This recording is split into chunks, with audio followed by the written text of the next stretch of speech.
Tengok. Kereta depan break. Saya tak tekan break Okey, depan ni merah. Harap-harap sampai berhenti lah.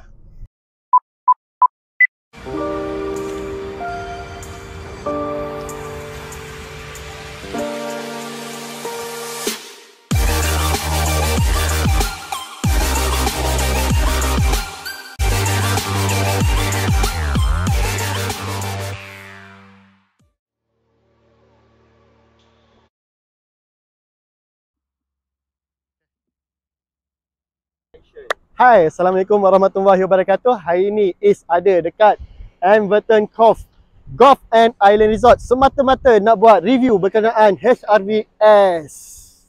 So, hari ni saya nak Is nak buat review. Orang kata boleh kata yang fokus Is hari ni nak buat pada Honda Sensing.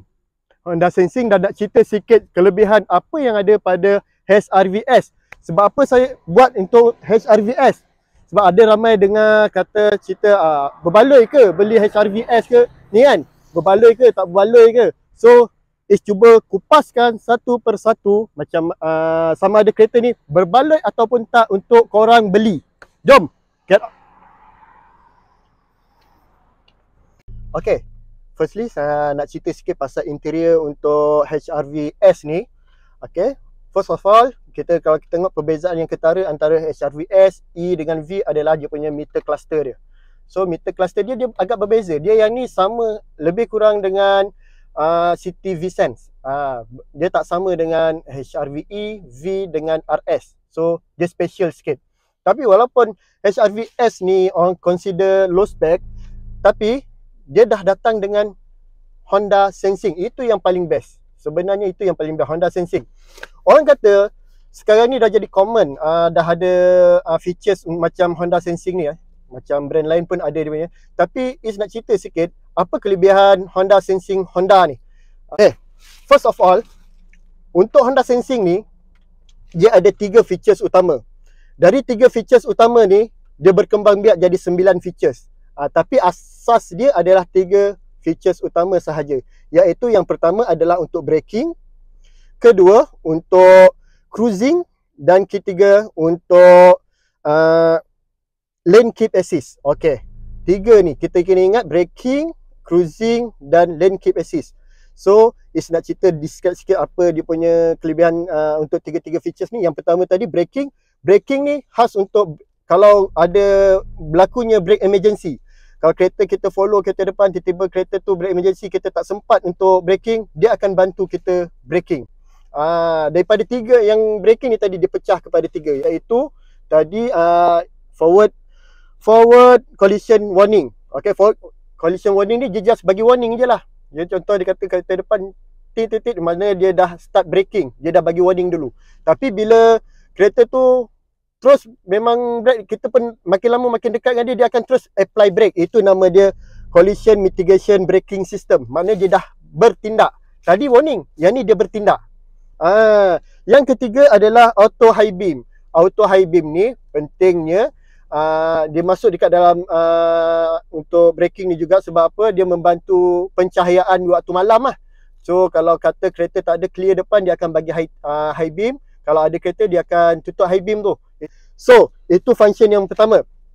Function kedua yang saya nak sebut yang tadi dalam Honda Sensing adalah cruising. Cruising ni sebenarnya features dia untuk kita memandu secara relax. Kalau kata kita untuk cruising bermaksud kita perjalanan jauh lah ni kan. Contoh kita nak pergi ke Seremban highway. So, kita nak maintain speed. Dekat sini dia ada function adaptive cruise control. Adaptive cruise control. Cruise control ni dah biasa sebenarnya. Kereta-kereta biasa pun dah ada cruise control. Tapi bezanya Honda Sensing ni dia ada adaptive. Adaptive ni bermaksud dia akan adapt dengan kereta di hadapan. Kalau ada kereta dekat hadapan. Contohnya macam ni. Kita nak bawa 100 km sejam. Sebab mungkin kita tahu dekat depan ada speed trap. Okay. So kita speed trap tu dalam 110. So kita maintainkan 100 km sejam. And then kita tekan setting. Lepas tu kita dah sampai dah 100 km sejam, kita dah maintain kan, dia dah buat kan. Tiba-tiba dekat kereta depan slow pula kan. Bila dia slow bermaksud kereta kita dia akan follow slow. Dia ikut jarak yang kita dah tetapkan. Okay. So dia akan follow je lah kereta tu. Kalau dia bawa makin rendah 60 pun akan follow. Dan bestnya pula untuk Honda Sensing yang baru ni, dia boleh follow sampai kereta tu berhenti. Itu function dia. So yang tadi adaptive cruise control, dia ada low speed follow. Low speed follow, kalau sebelum ni kereta Honda, contohnya Honda City, dia ada limit. Limit untuk dia follow. Kadang sampai kalau 30 km sejam dia dah tak follow dah. So kita kena braking sendiri ataupun kita kena overtake. Tapi untuk Honda Sensing, untuk HR-V ni, dia boleh follow sampai kereta depan berhenti. Kereta depan berhenti, kita pun akan berhenti. Kalau sempat nanti sekarang saya tunjuk untuk Honda Sensing, pengguna Honda Sensing, kalau kita ada kereta kita nak follow, saya akan tunjuk dia sampai kereta ni berhenti, dia akan berhenti. Kalau ada lah, tengok pada keadaan. Kalau bernasib baik untuk kita tunjuk, kita akan tunjuk. Okey, itu function kedua dia untuk cruising. Dan yang ketiga, lane keep assist. Bahasa mudah dia nak pastikan kereta ni selamat di tengah jalan, di tengah lorong. Mana lorong kita bukan tengah jalan, tengah-tengah jalan. Tak, lorong kita dia berada di tengah. So itu function utama dia. Tapi dipecahkan pula pada orang kata lane departure warning, road departure mitigation dan lane keep assist system. So kalau kita kata warning tu, biasalah dia akan bagi warning je, lampu kat situ. So mitigation tu, road departure mitigation, dia akan tarik sikit. Kalau contoh kita dah makan kan, vibrate. Okay, itu dia punya. Dan yang ketiga, lane keep assist ni, bila kita dah tengah, kita boleh relax sikit. Kalau macam ni kan, dia akan macam seolah-olah dia pegang steering kita, dia bawa. Dia ikut je. Kalau contoh jalan tu ada membekok, selekoh sikit, dia akan ikut selekoh tu. Tu function dia untuk lane keep assist. So sekarang ni, jom kita test macam mana kita nak onkan sistem-sistem ni semua. Okay, cut dulu. Okay, so ni nak tunjuk macam mana nak guna Honda Sensing. Pertama, kita kena tekan dekat home button ni. Okay, dekat sini kita kena scroll dulu. Okay, dekat sini dia ada, okay, safety support ni. Safety support ni, okay, kita kena on kan dia. Kalau macam ni dah ada tanda right tu, bermaksud dia dah on. Yang ni untuk yang ni lane keep assist, yang ni collision mitigation. Untuk collision, maknanya untuk braking. Yang ni untuk pastikan kereta dekat jalan. Mana dua function ni dah on. Dan untuk auto cruise pula dekat sebelah sini. Ni cruising dekat sini. So kalau nak on cruising, semua sebelah kanan ni. Okay, so jadi tadi kita dah on kan dekat situ. Kat sini pun ni pun ada function yang sama juga, fungsi yang sama juga, yang macam dekat button home tadi. Kalau kita on pun benda yang sama juga, dia akan pergi untuk on kan dia. Ada dua cara lah untuk on yang untuk braking dengan cruising, dengan lane keep assist. Okay, so jom kita start jalan. Kita kena pakai seatbelt. Bismillahirrahmanirrahim. Okay, yang ni saya try pick up dia 60, 70, 80. Tengok sekejap Ni dah 90. Dah sampai 100. So dari segi speed untuk kereta ni, walaupun 1.5, no problem lah bagi. Tak ada masalah. So itu baru pick up dia. So jom kita tadi tengok. Bila kita bawa speed yang kita tekan, kita dah on. So kat sini yang saya nak kena on kan pula seterusnya adalah auto cruising. So cruising. So kalau kita tengok dekat panel dia ni, semua je dah bagi lampu untuk mitigation apa semua dah on. So, cuma saya nak setkan speed dia diam. Speed sini operate. Dah belum? Tekan. Okay, first untuk cruising kita kena tekan button yang ni dulu. So bila kita tekan ni, dia belum start auto cruise. Kalau kita nak start auto cruise, kita kena tetapkan speed berapa yang kita nak. Contoh kita nak dalam 90 km sejam, kita tekan set. So yang ni tepatnya 92 km sejam. Yang ni dia dah on kan 92 km sejam. Kita tengok ada halangan ke tak ada halangan kat depan. Tengok ada motor halangan, tengok speed dia turun. Tu ada motor speed dia turun. Tapi cuba saya pergi sebelah kanan. Okay, tak ada, clear. So mana speed dia pergi balik 90 km sejam. 92 km sejam Ni kaki saya tak pijak langsung So ngam 92 km sejam.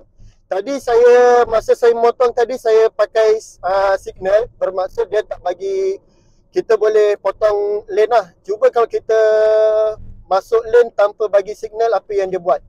Ya, yang tadi kita dah tengok adaptive cruise control, so kita nak tengok lane keep assist. Tu nampak dia bagi warning dulu. Lepas tu dia pegang, sorry. Kita buat try lagi sekali tadi dia dah bagi. Yang ni dia dah masuk lane keep assist sebab dia dah pegang steering. Saya dah boleh lepas steering. Contoh jalan ni selekoh. Saya kena standby lah tepi kan, takut kan. Tengok dia pusing sendiri. Power tak power. So selekoh tu tadi dia ambil sendiri. So okay, yang ni ada ini saya braking sendirilah dia pegang kereta dia orang kan. So kita takut, kita risau, kita buat straight. Okay. So tadi saya dah tunjuk lane keep assist, saya dah tunjuk adaptive cruise control. Braking saya tak berani buat sebab braking ni kena ambil risiko sikit sampai kereta berhenti kan. So tu saya tak berani lah. So yang penting kita dah tunjuk macam mana cara nak guna Honda Sensing. Memang syok kalau pakai Honda Sensing ni. Yang best kalau dekat jam kita kata kita onkan Honda Sensing dekat jam, waktu jam kan. Dia kalau terutama ada kereta kat depan lah, dia akan follow lah kereta speed kereta depan. Kalau dalam low speed sekalipun, contoh 20 km sejam, 10 km sejam, 5 km sejam pun dia akan follow sampai kereta tu berhenti. And then dalam lane keep assist tadi, kalau kita tengok ada satu function lead departure. Yang tu dekat cruising control kan, atau cruise tadi kan, dia ada satu lead car departure notification system. Yang tu function dia, bila kita dah follow kereta sampai berhenti, kereta tu dah berhenti, tapi dah lebih 5 saat, 5 second, dia dah tak follow kereta depan. Tapi bila kereta depan tu nak start jalan, dia akan bagi alert dekat dashboard. Dia kata, oh kereta dah jalan. Macam tu kalau dekat traffic light, kita tak adalah kena horn dengan kereta belakang. Bila kereta dah dapat jalan, dia bagi warning, kita ikutlah jalan. Tu kelebihan ni pula. So banyak kelebihan kereta ni sebenarnya, memang best kalau kita tahu cara guna. Kadang-kadang orang beli kereta, dia tak tahu function tu. Benda tu dah ada dalam sistem, tapi dia tak gunakan sebaik mungkin. Ni saya nak ajar satu persatu supaya orang semua boleh faham apa kelebihan kereta ni. Dari segi speed tadi tak ada masalah, walaupun 1.5. Walaupun kereta dia 1.5, untuk kereta ni karakter kita kena tahu. Sebelum beli kereta, kita kena tahu karakter kereta ni untuk apa. Contoh kereta yang kita tengok sekarang ni, SUV B segment 1.5 engine, dia ni untuk bawa santai-santai, orang kata pergi kerja, balik kerja, urusan biasanya. Sekarang ni kan dah jadi trend kita beli kereta SUV kan, sebab kereta lagi tinggi. Untuk perempuan sangat-sangat sesuai. Perempuan nak laju-laju nak pergi mana kan? Dan yang paling penting, minyak dia lagi jimat daripada turbo. Dia lagi jimat daripada turbo. Sebabnya kalau ikut dalam brochure, dia punya full consumption cuma 5.9 liter per 100 km. 5.9 sahaja. So kalau untuk yang turbo 6.5 liter per 100 km. Tapi turbo tu dia ada satisfaction lain lah. Bukan kita kata yang ni ada advantage, yang sana pula jadi disadvantage. Tak. Dia kelebihan dia untuk lelaki yang jiwa dia agresif. Tapi yang ni untuk perempuan yang jiwa dia lemah lembut kan. Sebab satu kereta tu dibuat mesti ada special customer untuk dia, yang sesuai untuk customer tu sendiri. Ini untuk eksekutif yang ada ada duit, duduk town, takkan nak pakai kereta kecil. Kadang dia nak rasa juga dekat, orang kata, kepuasan dia bekerja kan, nak bawa kereta yang baik sikit kan. Tapi 100 untuk harga 114,000 sebenarnya, nak kata tinggi tak tinggi, nak kata rendah tak rendah. So sesuai dengan status orang tu. Dia ada melambangkan status juga. Bukannya orang tahu pun kereta ni ada turbo tak ada turbo kan, kita bawa je lah. Kalau setakat orang yang betul-betul alert, dia boleh nampak lah. kan. Tapi yang penting bila bawa tu, oh HRV, Honda HRV, kan. Ada advantage dia, ada kelebihan dia, kan. Walaupun 114, bukannya selalu, kadang-kadang dia tak selalu pun travel jauh outstation, kan. Cuma kegunaan dekat dalam bandar, ambil anak bawa pergi ambil anak pergi sekolah, bawa balik sekolah, kan. Tak perlu pun speed kuat-kuat, orang kata power-power. So santai-santai, ni bawa santai. Dan minyak pun jimat, maintenance pun murah. So ada kelebihan dia. Setiap satu kereta tu ada kelebihan. Hybrid pun ada kelebihan dia. Harga 145,000, ada kelebihan lain. Itu memang kalau aggressively pakai dekat dalam town. Untuk hybrid lah, saya cerita sikit kelebihan hybrid. Kalau memang karakter dia, kereta tu memang jenis pergi kerja waktu jam, balik kerja waktu jam, saya memang cadangkan pada hybrid pula. And then dia ada yang kelebihan hybrid sekarang ni pula, dia karakter dia tu, dia nak bawa, walaupun hybrid ni orang dulu-dulu panggil dia macam kereta tapi untuk Honda kali ni dia bawa penjenamaan semula untuk kereta hybrid ni. Dia bagi hybrid ni untuk high spec, yang memang orang kata kereta ni kalau high spec memang ranggi, walaupun jimat tapi ranggi. Pandai marketing Honda ni. So sebab dia nak capture market. Ada one stage lagi, satu kelas di atas lagi. So terpulang pada bajet sendiri, kita tengok analisis kewangan kita sendiri, mana yang sesuai. So jangan ikut-ikut. Kita rasa yang kita sesuai pada yang 1.5 NA, beli NA 1.5 turbo, memang dia agresif, bawa long distance, memang outstation, ambil yang turbo, kan? Tapi kalau dia memang orang kata 24 jam dekat dalam town, memang agresif, orang kata duduk dalam town, pergi jam balik jam, ambil lah hybrid. Setiap satu spek tu memang ada kelebihan dia masing-masing. So itu nasihat saya, itu pandangan saya lah sebagai SA. Saya jual kereta ni daripada tahun 2007. Sikit sebanyak tu kita boleh lah advise pada customer mana yang berminat kereta tu, kita nak rancang untuk dia, suggest pada dia kereta mana yang sesuai untuk kereta dia drive, karakter driving dia, kan, dengan kemampuan dia sendiri. Kadang-kadang itulah, kena juga ukur dengan bajet kita sendiri, kan. Okey, ni tadi saya nak check satu untuk auto cruise. Set speed dia. Sekejap Okey. Sorry. Saya okay, kita nak sampai kereta ni berhenti sebab depan tu ada traffic light, kita nak tengok kereta ni berhenti.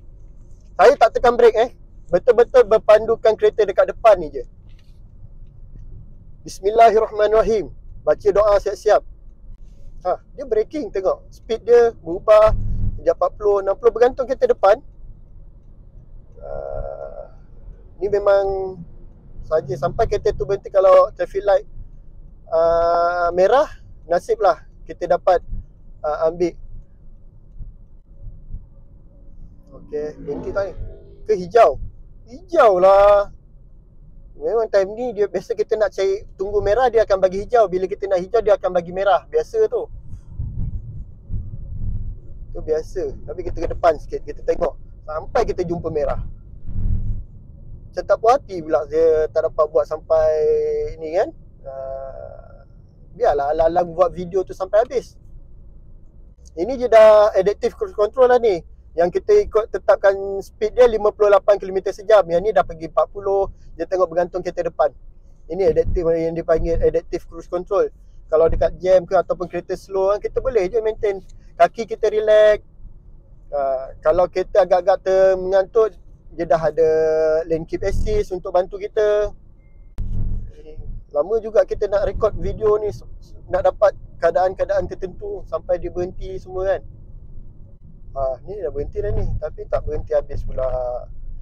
Jauh kita berjalan ni, semata-mata nak tunggu kereta berhenti. Kalau bukan sebab record, rasa dekat sana lagi dah berhenti dah. Dah berapa kali merah dah. Ini hijau, kan. Tapi masih lagi tak jumpa semua hijau, kan. So kita teruskan lagi. Kita naikkan, okey, dia boleh naikkan speed, kalau kita nak tambah speed. Kat sini tekan je sini 60 km sejam. So sekarang ni dah sampai 73 km sejam. Okey, dia boleh tambah kat sini dan dia boleh kurangkan kat sini. Tengok. Kereta depan break. Saya tak tekan brake Okey, depan ni merah. Harap-harap sampai berhenti lah. Saya standby je lah brake. Takut tak goyang juga. Okey. Tak ada. Saya tak tekan. Weh, berhenti lah. Berhenti siap. Okey, kita kira 1, 2, 3, 4, 5. Bermaksud kat sini dia tulis stop. Ni 5. Ni saya nak tengok yang pula yang dia bagi lead car departure notification system. So sekarang kereta jalan, tengok apa tindakan dia. Ni fokus kamera, fokus dekat sini. Kita fokus sikit dekat sini. Apa dia punya tindakan dia Sekejap lagi Dia dah hijau. Okey, ni dah hijau.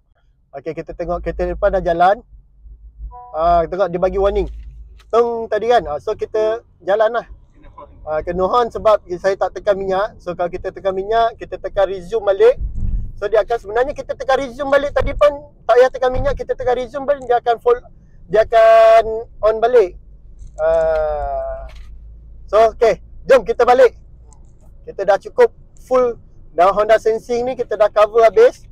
So kita dah boleh balik Okey gengs, alhamdulillah kita dah selamat sampai dekat Honda Banting Star. Okey, alhamdulillah dah cover pasal Honda HRVS, dan yang paling penting seperti dijanjikan dah cover pasal berkenaan dengan Honda Sensing, cara nak guna, apa fungsi dia, semua detail pasal Honda Sensing dah cover.